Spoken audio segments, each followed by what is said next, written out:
Hey everybody, Peter Zeihan here, coming to you once again from Colorado. You may have noticed in the news of late that the Europeans are starting to find, how should I call this, non-standard ways of targeting non-standard ways that the Russians are using to get around sanctions in various forms.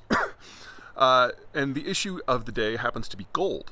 So one of the many ways that you can avoid sanctions that deal with either the euro or the dollar is to physically trade in gold. Like you physically fly it to a location to pay for goods or services. And the Russians are taking a page from the Iranians, who have been doing this for years. The big difference here is scale. Russia is a much larger country with a much larger economy, and unlike Iran, it is actually a producer of gold. And for the Russians, this is a pretty good trick. So gold, because it is so dense in terms of its value, is relatively easy to hide or smuggle. So according to official statistics, Russia is the world's third largest producer. But the production statistics are a state secret. They only share what they want to. There's no auditing. And so it's undoubtedly higher. They're almost certainly the number one. In addition, Russia has a state reserve of gold bullion that is a complete state secret that we don't know how big it is, so they're probably the world's largest holder of gold. In addition, there is a state reserve of partially processed gold that is not in full bullion form, but could be with not too much difficulty. So if the Russians ever felt that they needed a few extra tens or maybe even hundreds of billions of dollars of gold, it probably wouldn't be a big stretch for them.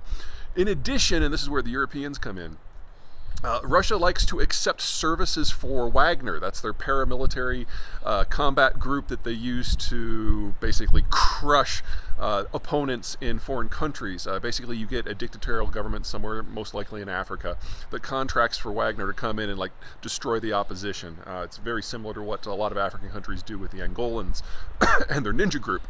But they like to get paid not just in gold, but in gold concessions. And all of these gold concessions that the Russians or Russian groups operate around the world are also state secrets, and so we don't have that data either. So at the end of the day, the Russians literally just take a plane and fly the gold somewhere to pay for, say, imports of products that are on the sanctions list.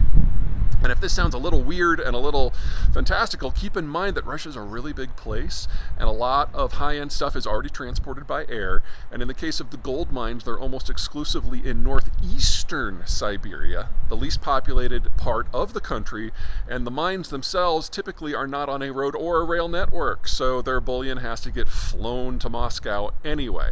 So it's pretty easy for the Russians just to divert one or two of their own planes, load it up with a few million to $1 billion worth of bullion, and fly it to, say, China, Iran, or wherever else in order to pay for services. No easy way around this unless you decide to go after those international concessions themselves. Two problems with that. First of all, you're targeting Wagner, so there might be a fight on your hand. And second, Wagner doesn't go into countries where it's not invited. So you're talking about having to flip the views of a hostile, probably dictatorial, and maybe even borderline genocidal government in order to get at Wagner. These are not things that are easily done, but if you're going to go after the gold trail, that's really the only way to do it. Okay, that's it for me. See you guys next time.